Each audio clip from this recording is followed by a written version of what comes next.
निकलने से बड़ा इत्मीनान महसूस होता है और सफर भी आसान हो जाता है।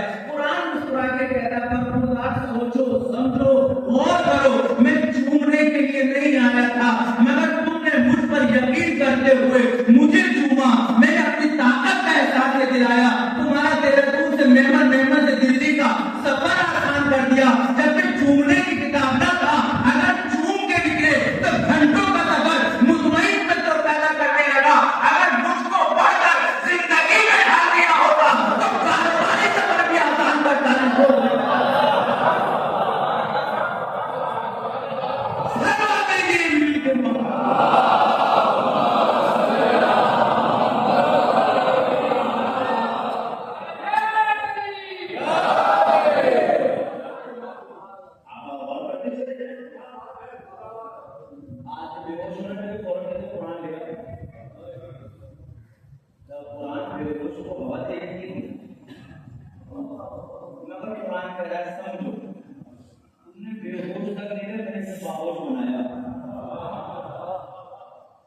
मेरी ताकत पहचान लो, जब मैं हवा देने से उठा सकता हूँ। सुभान अल्लाह, सुभान अल्लाह। हवा देने से उठा सकता हूँ। अगर मुझे पढ़कर जिंदगी में अमल कर लो तो नेज़े पे कुरान सुना सकता हूँ।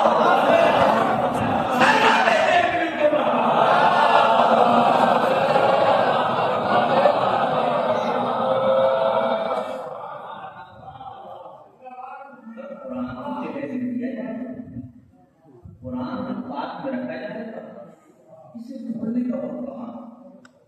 हम तो कुरान को बंद करके घर को सजाने में लग गए। हम तो कुरान को दुकान में लिखा के डाइनिंग रूम बनाने में लग गए, मगर ये भूल गए छोटी सोच का भी डर। आने वाला बड़ा सोचता है, आने वाले को छोटा नहीं सोचना चाहिए। डाइनिंग रूम बना के सिर्फ उसे दिखा सकते हो तुम्हारे घर तक आए।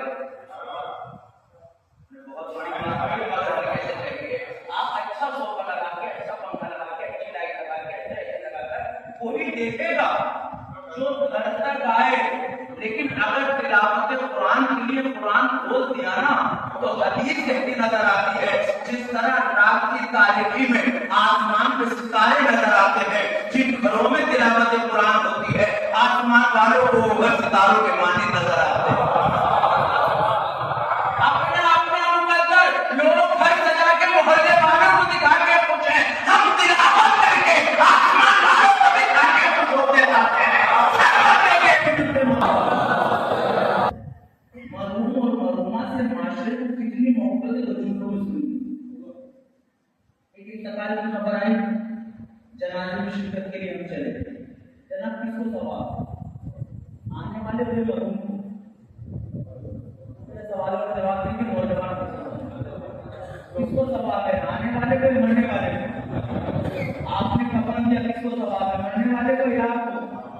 आपने गुस्ल दिया, सवाब किसको? मरने वाले को या आपको? आपने जनाजा उठाया, सवाब मरने वाले को या आपको? आप कब्रिस्तान तक लेके गए, सवाब मरने वाले को या आपको? आपने कब्र में उतारा, सवाब मरने वाले को या आपको? हमें जहां तक सवाब अपना था लेके चलते चले गए। मरहूम को तो जब सवाब मिलता, जब दफन करने के बाद इन्ना अंदरना पढ़ने के लिए रुकते। अरे दुनिया की हकीकत पहचानो, ये रिश्तेदारी सब धोखा दिखाई देती है। अगर ये तेरी मोहब्बत में आए होते तो जब तू कब्र में उतर गया था ये रुक कर इन्ना अंदरना पढ़ के बताते हम तेरे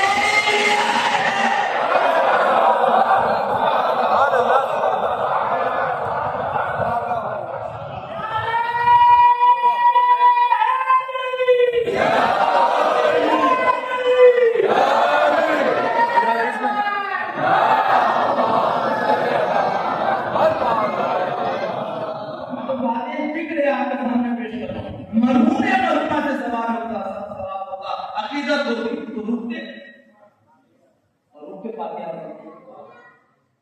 मगर उस वक्त तुम चले गए जिसका मतलब सिर्फ अपने लिए आए।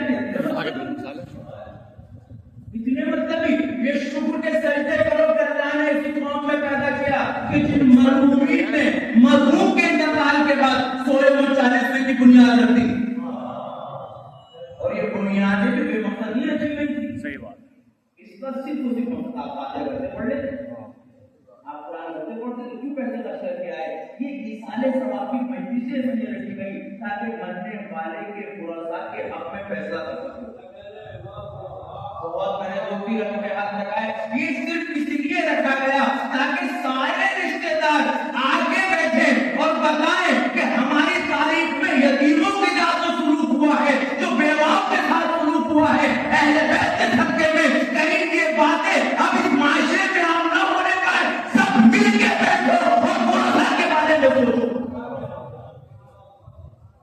मगर भरोसा के बारे में सोचेगा और दूसरा हमारी बात सुन लो समझानी, आप कौन को भाई रखते तो माफ कर दीजिए।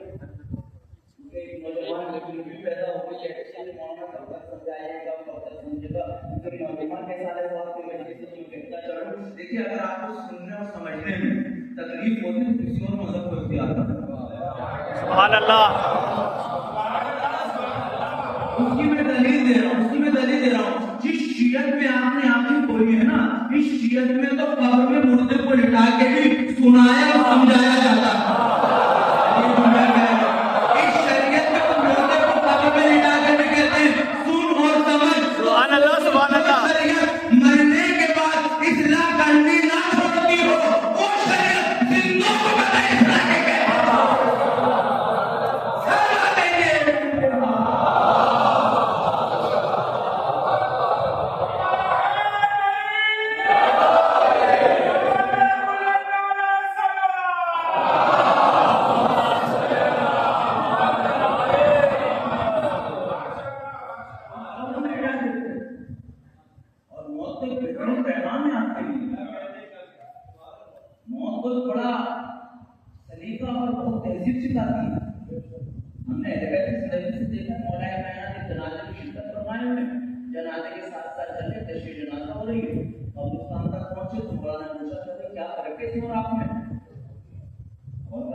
सामने की बात है और ऐसे पैसे की फिक्र हुई थी सामने पे मैं बदल रखती हूँ और बैठे हुए हमारा मुझे बताओ मुझे तुमने क्या बोलते अब जाहिर बात है अली के सामने कौन बोल वो खामोश होने के बाद तो हम समझ नहीं पा रहे हैं। मौलाना साहब वो पाकिस्तान में ये भी है, पाकिस्तान में भी फर्क सिर्फ एक है और वहाँ के सारे समाज में जो दिया कर रहा हूँ मैंने इस मुर्दे को तुम्हें सिर्फ एक फर्क है, इस मुर्दे पे मोहलत नहीं सुधरने की।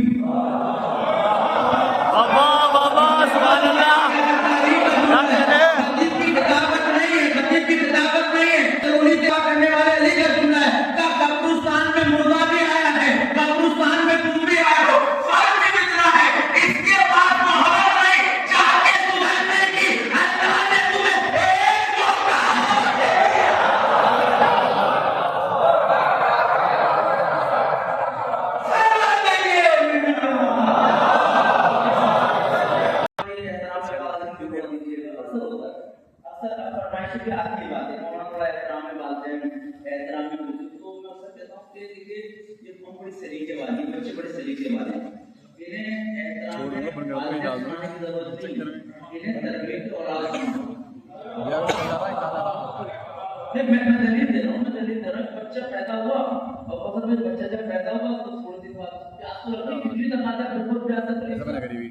बच्चे को जब प्यास की शिद्दत लगी तो रोया, प्यास लगी। पहला लफ्ज़ जो माने प्यास के मुतालिक बच्चे को कहते हैं मम चाहिए।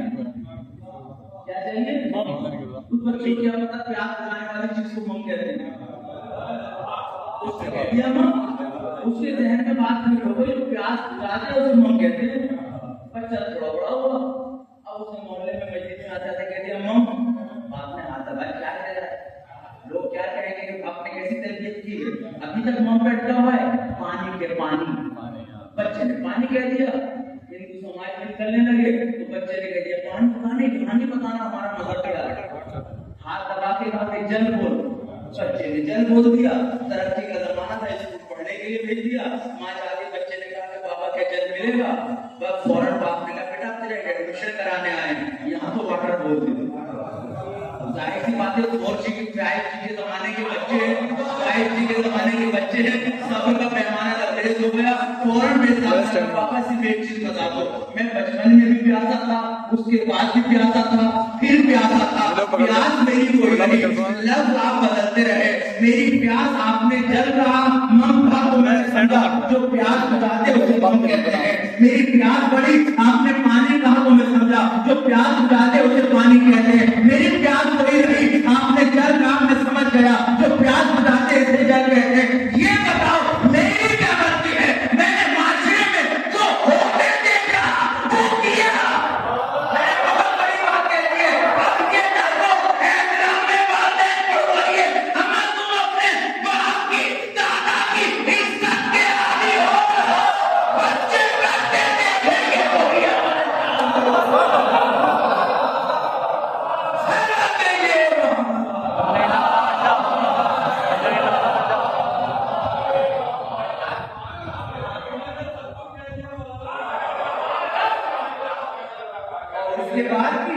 उसके बाद भी अगर नौजवान गुमराह हो रहा है तो भी इसमें खुशी कर सकता हूँ। मानो मुझे का झूला सुना ये मेरे तो मां फरजंदे रसूल हक पर सब कुछ, मगर मेरी अच्छी बात है तुम्हारे दिलों तक नहीं पहुंची। मेरी अच्छी बात है तुम्हारे दिलों तक नहीं पहुंचेगी। मौलाना इतनी अच्छी बातें करो हमारे दिलों तक नहीं पहुंचेगी, क्योंकि इश्क में हराम हराम एक ही तरह अभी ये जब हम पढ़ रहे थे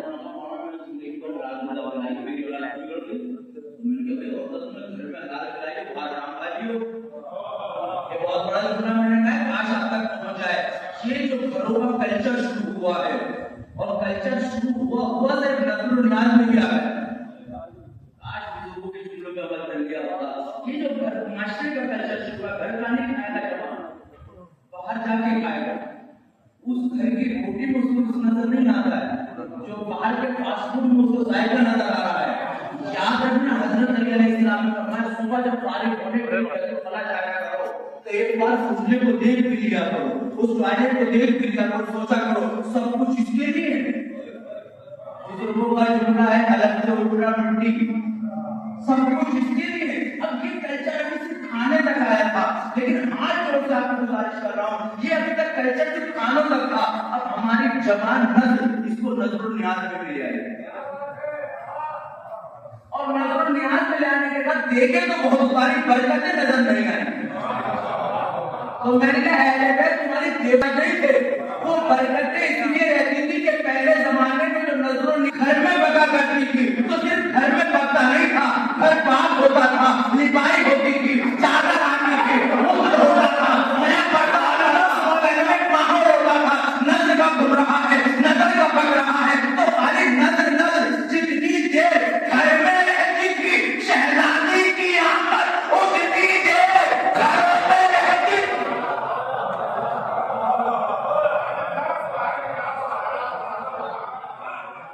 अब उसके बाद फिर नजर का कौन है? देव गुजरेगी 5 देव गुजरेगी जनाब नजर होगी।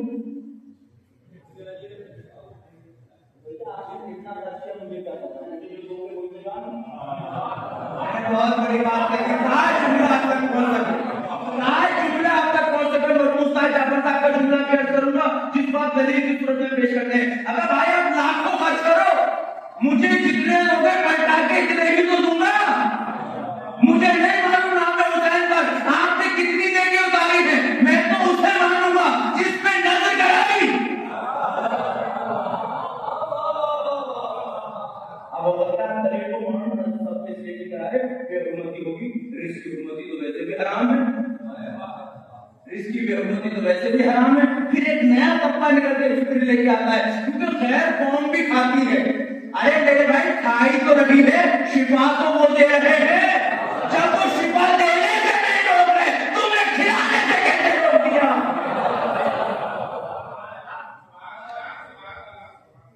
एक तो वैसे ही मरीज है, फिर आपको नजर का भी निकला रहे तो सुधरेगा कैसे?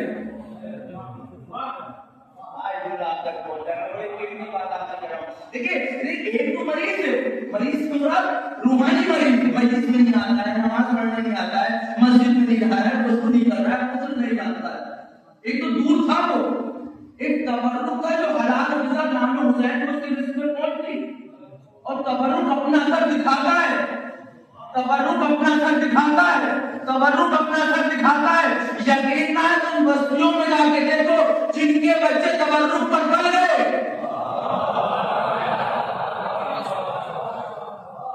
मुझे मजबूरन रिपीट करना पड़ेगा, मैं शायद पहले कभी कर चुका हूं। दो चीजें आपके पास थी, एक मिंबर से मिलने वाला तबर्रुक, एक मजलिस के बाद की न्याज।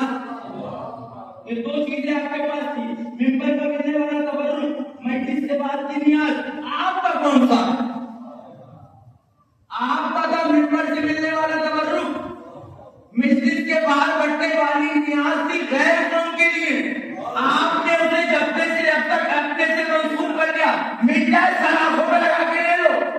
मगर वो गैरों के लिए क्यों जी मैंने जुमला कहा था मैं फिर लगा के जाता हूँ, वो बार बार गैरों के लिए इसलिए बुजुर्ग ने रखा था क्योंकि हुसैन कह चुके हैं इनके शिकम हराम से भरे हैं। सलाम करो बुजुर्गों को जिन्होंने बातें मजलिस तबर्रुक रखकर मजलिस पेट पर हलाल ग़िज़ा पहुंचाने का जरिया बनाया। वो तबर्रुक खाकर खून बनकर असर दिखाता था।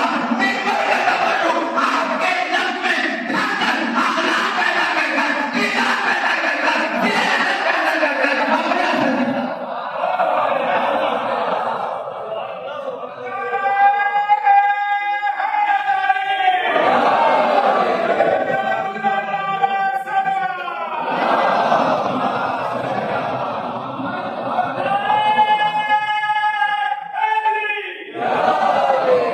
भाई दीन पहुंचाने की जिम्मेदारी रसूल साहब हमारी है। ऐलान गदीर में मौला को मौला बनाने के बाद रसूल ने यही कहा है, वाजिब है तुम पर, वाजिब है तुम पर कि अली के फज़ाइल लोगों तक पहुंचाओ, अली की विलायत बताओ। जो रसूल सबसे कह रहा होगा वाजिब है। मैं इस मजमे में मुझे डर कितने माँ बाप हैं जो अपनी औलाद को लेकर विलायत दे रहे हैं, कितने माँ बाप हैं जिसने अपनी औलाद को मसाइल शरीयत कराए। मुझे बताएं, हमारा हक है कि हम आपसे मालूम करें। बच्चे जवान होते जा रहे हैं, इनको उसूल की मसाइल, इन्हें तहरीर के आदाब नहीं पता। बच्चियां बड़ी होती जा रही हैं, पर्दे के आदाब नहीं मालूम, हत्ता कि अज़ाए हुसैन में शिरकत करने के आदाब नहीं पता। अभी मैं कहना चाहता हूँ कि जिस कौम में नाम हुसैन पे सजने वाले बुजुर्ग को उसूल दिया जाता हो, मगर बुजुर्ग को उसूल देने वाले खुद बेगुसल आके बैठते हैं। इसलिए बिल्कुल अपने दे हमको दिया जाएगा, पट्टे दिया जाएगा, काम को दिया जाएगा, सही है ना? इन सब चीजों को तो जुमला बुजुर्ग दे रहे, और जो कुछ चलते फिरते से वर्ष का रहा है वो बेवजू आ रहा है, उसमें उसकार पुराने बुजुर्गों की तहजीब जिनके अलग से एहतमाम किए जाते हैं। ये तहजीबों को बचा के रखो, गैरों तक दीन पहुंचाना आपकी जिम्मेदारी है, मगर उन तक दीन जब ही पहुंचा पाओगे जब तुम दीनदार हो। दीनदार होने के लिए हमारे पास किताबें पढ़ने का वक्त नहीं है, अब दीनदार होने के लिए मदरसे में जाने का वक्त नहीं है, मगर सलाम फिर भी सुबह पढ़ो कि उसने हमें फर्श अदा दिया, ये मिंबर दिया। जब ये फर्श अदा ने मिंबर दिया, और इसीलिए बुजुर्गों ने इन मजलिसों में नौमा सलाम मर्सिया मातम रखा कि हर चीज को स्टेप बाय स्टेप बांट दिया कि शेरशाह मर्सिया पान करने वाला पहले फज़ाइल सुनाए, फिर मसाइल के शोहदे की शोहदा सुनाने के बाद आपको गमगीन करे, फिर तारीख आपको शोहरा सुनाए और आपको बरबरा जोश दिलाए। जब आप आमादा हो जाओ तो बिल्कुल मैदाने जंग में जैसे रिश्त पढ़ने का काम होता है, तो खतीब आने के बाद मिंबर से आपको बताए अब तुम्हें कौन सी तालीमात पे अमल करते हुए, बच्चों को जवान बनाते हुए, हम सदा होते हुए इस तरह माशरे से निकल जाना है कि मेरे इमाम की कही हुई जहाँ हर बात सच्ची हुई है, ये बात भी सच्ची होती नजर आए कि मेरी कौम का मानने वाला ये नहीं कहेगा मैं शिया हूँ, देखने वाला कहेगा आने वाला शिया।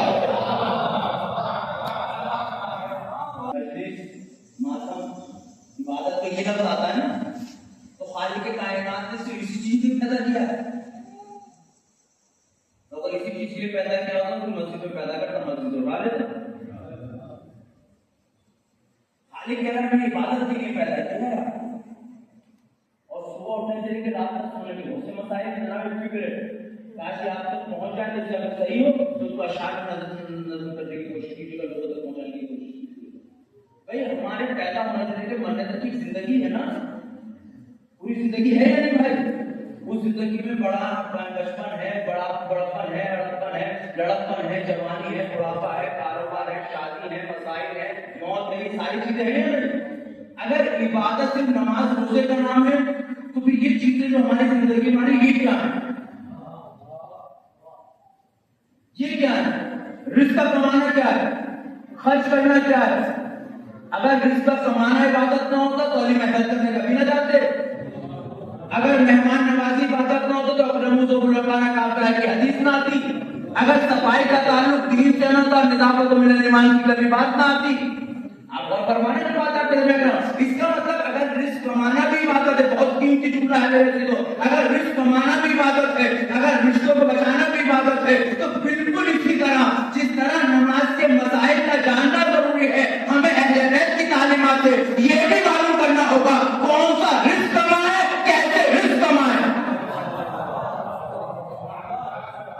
अब एक मैं भी जानता हूँ कि सवाल में मैं पूछना चाहता हूँ कि जो अहले बैत से मंसूब हो जाए एक मौजूदे की सूरत में करीम साहब, उसे देखने तो सब जाए, लेकिन जिसे खुद अल्लाह ने मौजूदा बना के भेजा हो,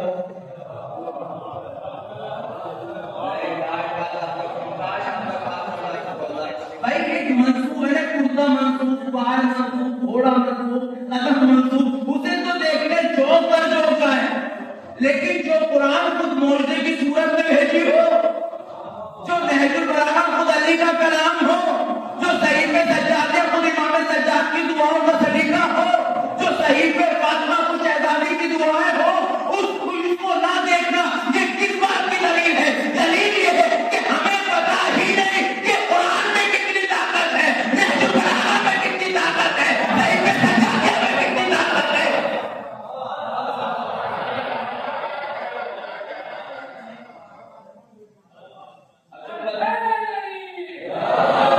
जब बताएंगे तो क्या बोल के देखोगे?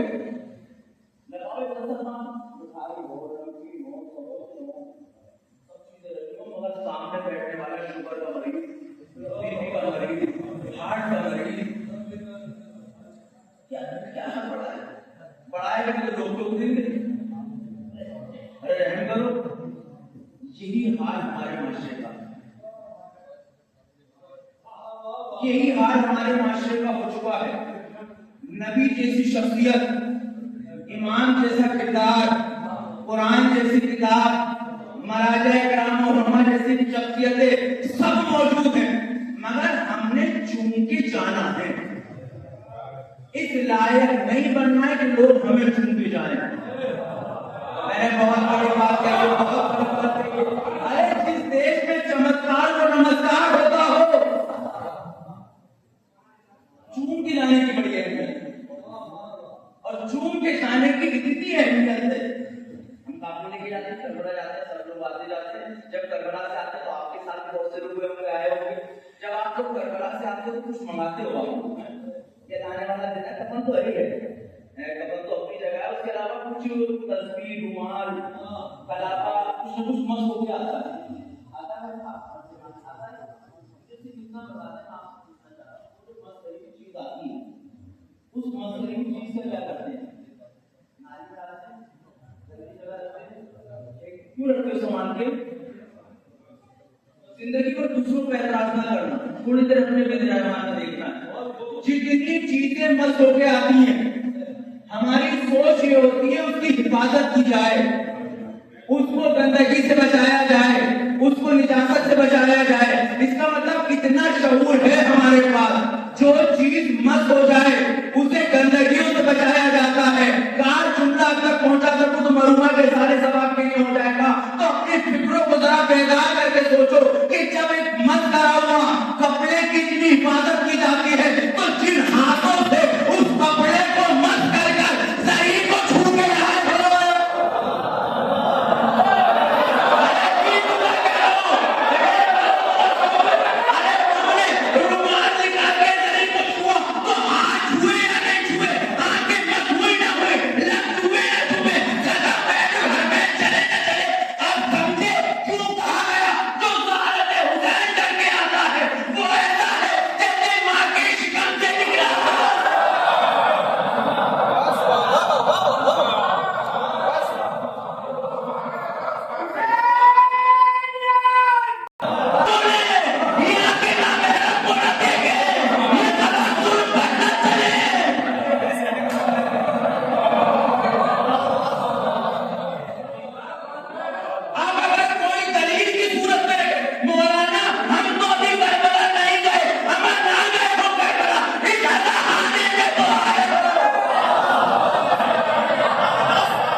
हैं, इससे बड़ा क्या लोगे?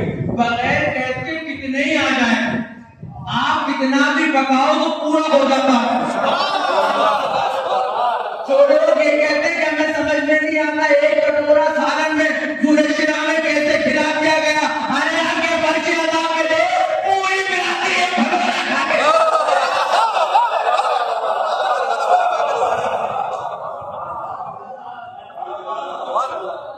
तुम्हारी सोच इतनी कमजोर हो गई, तुम सैन को समझने लगे। तुम 45 लाख को ना संभाल पाए, मैंने जुमला कहा है नौजवानों, तुम 45 लाख को ना संभाल पाए, 45 गए हजारों को मार दिया। आगे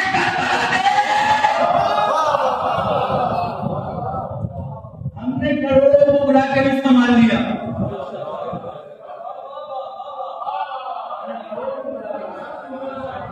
संभाल के बताया तो हमारा तरीका मुकम्मल है।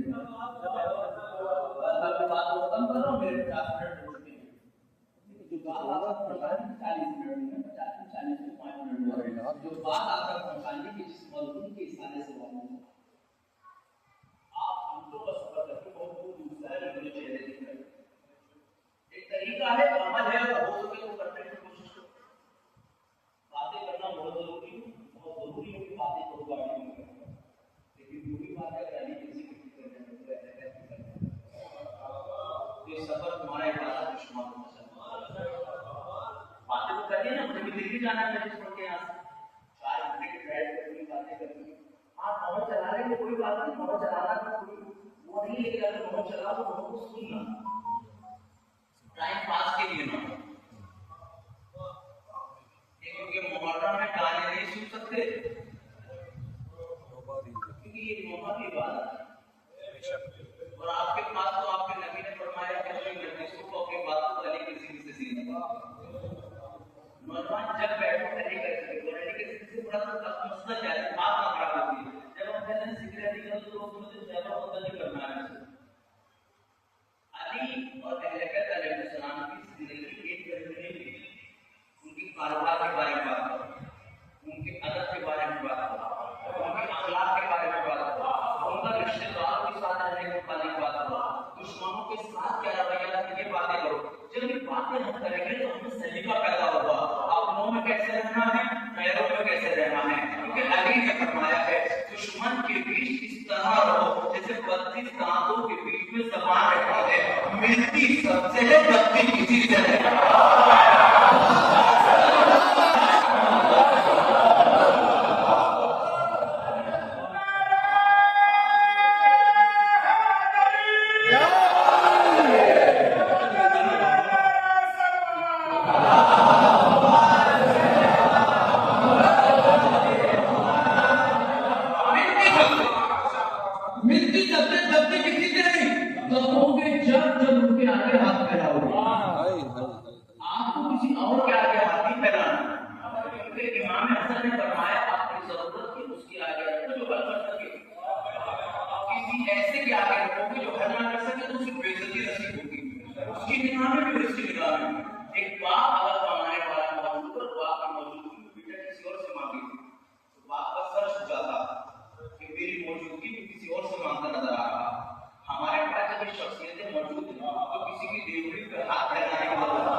हिम्मत चाहिए, हौसला चाहिए। अब अज़मत अहले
अशरे होंगे, आपके 6 अशरे होंगे, 10 अशरे होंगे, तो और बरकत देते। जैसे जैसे फोन पे पैसा आता जा रहा है, मजलिस पे मजलिस होती जा रही है, और अब मजलिस इतनी मजलिस हो रही है कि अब लोग नौजवान कहते जाके करेंगे क्या? माफ कीजिएगा, ये गलत सुनने का करें, ये जिम्मेदारी कौम के बुजुर्गों ने लेते थे कि बगैर मकसद दे रही है सुबह की नाच वो स्टेप बाय स्टेप आलिम इस तरह बयान करते थे। आलिम इस मजलिस को तत्काल हुसैन को सिलेबस बनाया करते थे।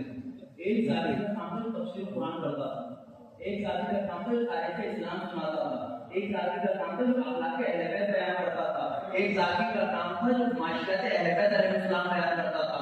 यही वजह से मदरसे में नहीं जाते थे पहले कौम के लोग, लेकिन इन मजलिसों को सुनने के बाद हाफिज भी बनते थे, कारी भी बनते थे, भी बनते थे। अब तो हमारा हर जगह जाने का मकसद है, मजलिस में आने का मकसद ही नहीं, जमात इसलिए आने को तैयार है, कोई पढ़ेंगे जो कल पढ़ गए। अब तो यहाँ तक आ गए बाकायदे से शायद से कहते हैं सरकार मुकर्रर अब हमसे कहते थोड़ी मजलिस पढ़ते ना जो वहां पढ़ी थी, क्योंकि हमें मजा चाहिए, मजा चाहिए। अल्लाह अकबर, अल्लाह अकबर। अरे दवाई में मजा कब से आने लगा?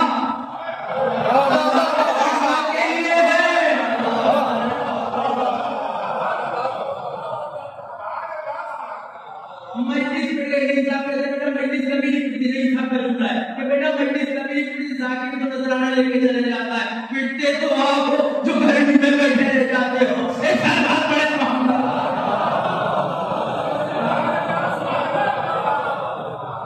हमारी शरीर बातें बहुत सारी चीजें हैं जिन पे बात करना चाहते हैं, तो बात होती रहेगी इंशाअल्लाह कि हमें मिलकर बैठ के बातें करनी पड़ेगी। अर्बईन का शमाल है 2 बातें हैं, एक तारीख है एजुकेशन, क्योंकि हमारे बच्चों को तारीख नहीं पता है। और मेरी बात आपको गलत लगे तो मेरे तरह का कहना था आपको सरनाम बराबर मिल जाएगा तो माफ करके दीजिएगा या क्यों रूप से सुन लीजिएगा। अगर एक जवानों से आप जंग इस्लाम की 85 जंगों के नाम सुनवा दो, मैं निकलता हूं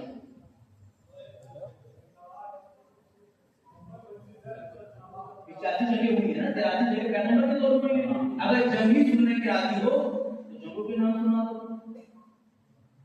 अखलाक की बात करो तो मौलाना ये पता नहीं बिल्कुल हिंदुस्तानी समाज का बच्चा, उससे उर्दू में बात करो तो कहता है उर्दू नहीं आती, हिंदी में बात करो बोले पूरी नहीं आती, इंग्लिश में बात करो बोले समझ में नहीं आती। ये तो हमें तय करना है ना, जरूरी 1 घंटा पढ़ो 40 मिनट और मजलिस करता है मान हुसैन एक जाति की जिम्मेदारी आप बना, आप बाकायदा मांगे सर तारीफ सुनाइए, लुत्फ आएगा। तारीख और मजलिस बिगड़ने के मुद्दे बनाए जाए। जब अगर तारीख और तारीख रोजगार छोड़ता तो राजा महाराजा अपनी औलाद को कभी ना पढ़ाते,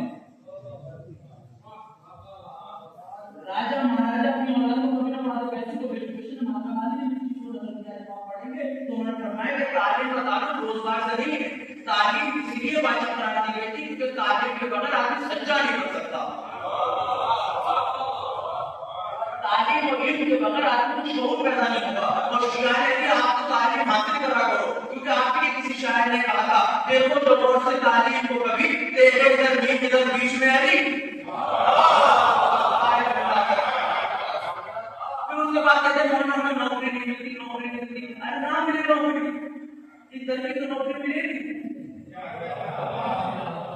खुददारी की जिंदगी रोजगार के बाद अल्लाह की जात हो, क्योंकि रिस्क उसके हाथ में है, इज्जत उसके हाथ में है, मौत उसके हाथ में। हमें जो सूखा भूखा सुलाता ना हो, हम फंसते हैं अपने ख्वाहिशात में, जरूरत पड़ता तो दे देता है, उसका वादा है, उसकी बात में यकीन रखो। तालीम के मतलब नौकरी के लिए जाने के बाद लोग क्या कहेंगे, माशा क्या कहेगा, याद रखिएगा जिस दिन आपने अपने अंदर हुनर पैदा कर लिया तालीम बुला के काम दिया।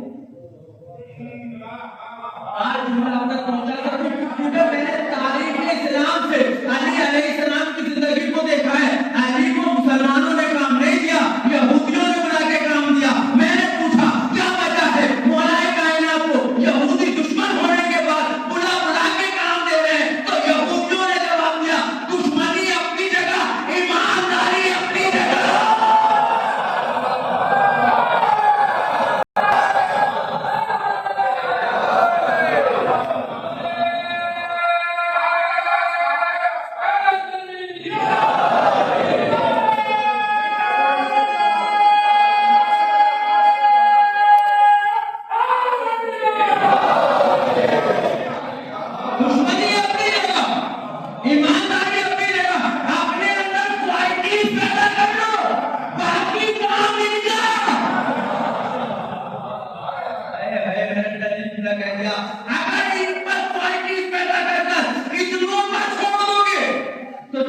में बहनों का अकेला भाई काफी होगा।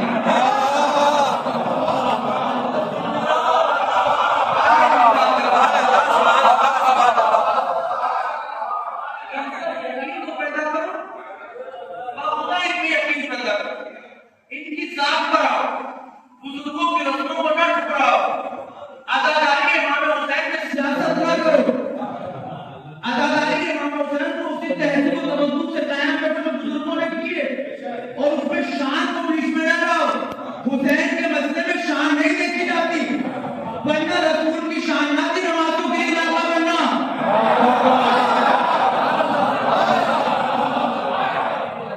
एक रसूल ने नमाजों के लिए नाका बन के बता दिया हुसैन हुसैन है। सुभान अल्लाह, वेरी गुड।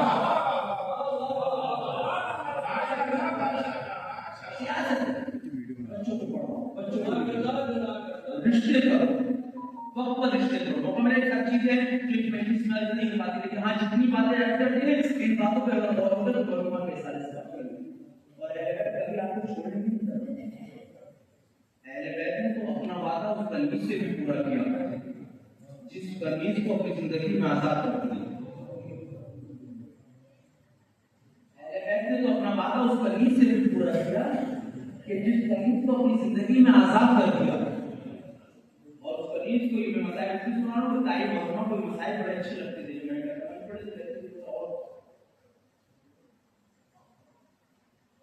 शायद आपके जहन में तक पहुंच लोगों के लिए कलीसा का मैंने जिक्र किया, जिस कलीसा को हम शीरी के नाम से याद करते हैं। मदीना में शहजादे के मसाइल पर बैठे तो सलामत थे। जब पहले व्यक्ति घर से जनाब शीरी आजाद होने लगी, इमाम हुसैन ने कहा, बहन ज़ैनब, हमारे घर से कलीस आजाद हुए और लोग चाहते हैं कि अपने पापा की तहजीब और तमद्दुन को बाकी रखो, जाओ जाने वाले को रुखसत करो। तो बीवियों ने एक अजब मंजर है, और वो मंजर ये कि हर बीवी जो आती है साथ में चादर लाती है। आज हमारा नौजवान रोता नहीं, उसकी वजह ये कि इंसान इतना सुन चुका है कि उसे एहसास नहीं होता।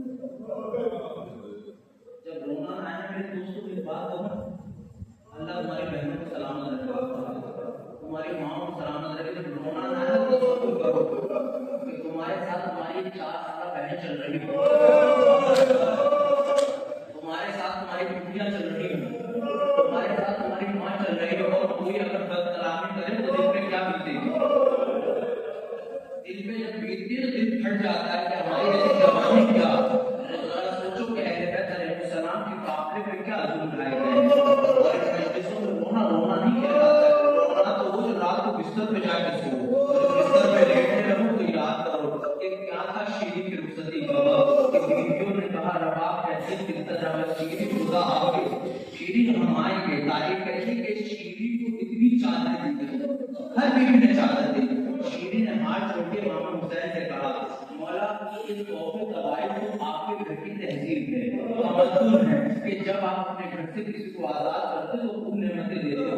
इन चादरों का फलसफा समझ नहीं आया। हुसैन खामोश हुए और फिर बोला, शीरी रख ले, कभी इन चादरों की मुझे जरूरत महसूस हो।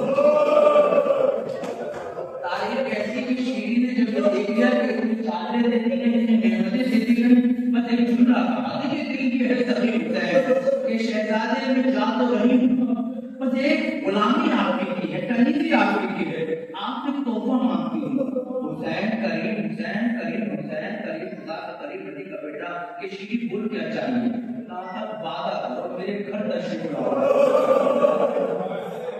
कहते हैं कि इमाम हुसैन ने कहा, शीरी जाने ने वादा किया।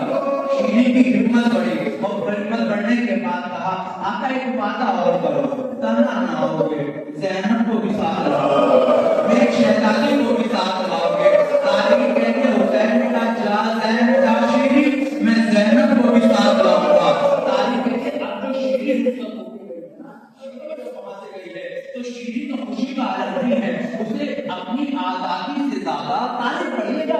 दो तीन रिवायतों को मिला के मैं आपको मसाइल सुना रहा हूँ। तारीफ कहती है कि शीरी रुखसत होकर अपने घर गए तो जाकर अपने शौहर से कहती है, मेरे हुसैन ने मुझे आजाद कर दिया और मालूम है आजादी का तोहफा क्या दिया है कि हुसैन मेरे घर आएंगे, मेरे घर आएंगे। मर्ज़िया मान लेते हैं कि शीरीन ने महल तामीर करना शुरू करा, एक घर बनाना शुरू करा और घर किस तरह बना रही है, एक कमरा ऐसा बनाओ जो हुसैन के लिए मखसूस होगा, एक कमरा ऐसा बनाऊंगी जिसमें ज़ैनब आके बैठेगी, एक कमरा ऐसा बनाऊंगी जिसमें मेरा अकबर आएगा, एक कमरा ऐसा हो जिसमें मेरा कासिम हो। मगर तारीख कहती है, शीरीन घर से जाके कहती है, मेरा हुसैन आएगा, मेरा आका आएगा, बरकत रसूल आएगा। वक्त गुजरता गया मगर हुसैन ना आए, मगर हुसैन आए। 28 साल की जब हुसैन ने मदीने से हिजरत करी तो किसी ने जाके इत्तला दे दी, शीरीन हुसैन ने मदीना छोड़ दिया, हुसैन ने मदीना छोड़ दिया। तारीख कहती है, शीरीन को पता चला, खादिमाओं से कहा, कमरों को साफ करो, घरों को आरास्ता करो, मेरा हुसैन आएगा। मगर वक्त गुजरता गया मगर हुसैन ना आए। तारीख कहती है, किसी असना में वो वक्त दिया गया कि नज़ारों की आवाज़ शीरीन कान में आ रही है। तब मां है, तब बागियों का काफिला है, एक रुके हुए लोग हैं, बेचैन लोग हैं। रात की तारीकी है, हमारे साथ रहने वाला ये महल किसका है, लेकिन कैसे काम हो रहा है? कहीं किसी शीरीन का महल है कि जाओ उससे पूछो, जब रात को यहाँ बयान कर ले, रात को यहाँ बयान कर ले। शीरीन ने जुमला कहा कि ये तो मैंने हुसैन के लिए बनाया है, ये तो मैंने ज़ैनब के लिए बनाया है, मगर हाँ मेरे हुसैन ने जुमला कहा था, शीरीन कभी कैदियों का मजाक ना उड़ाना। तसव्वुरिया मेरी जान है, मेरे हुसैन ने कहा था, शीरीन अमीरों का ख्याल रखना। शीरीन ने कलीस से कहा, जाओ घर के महल के दरवाजे खोल दो। जब हमारे साथ का लश्कर आ गया तो शीरीन आगे बढ़ी और अपनी कलीस से कहती है, वो कैदी कहाँ है जो इनके साथ है? आप शहजादी बड़ा अजीब है, रतन बची हुई है, चेहरे में बाल पड़े हुए हैं, कोई बीमार हथकड़ियों में कैद है, नौके नेजा पे सर है। शीरीन कहती है, जाओ उनसे कहो वो भी आराम कर ले।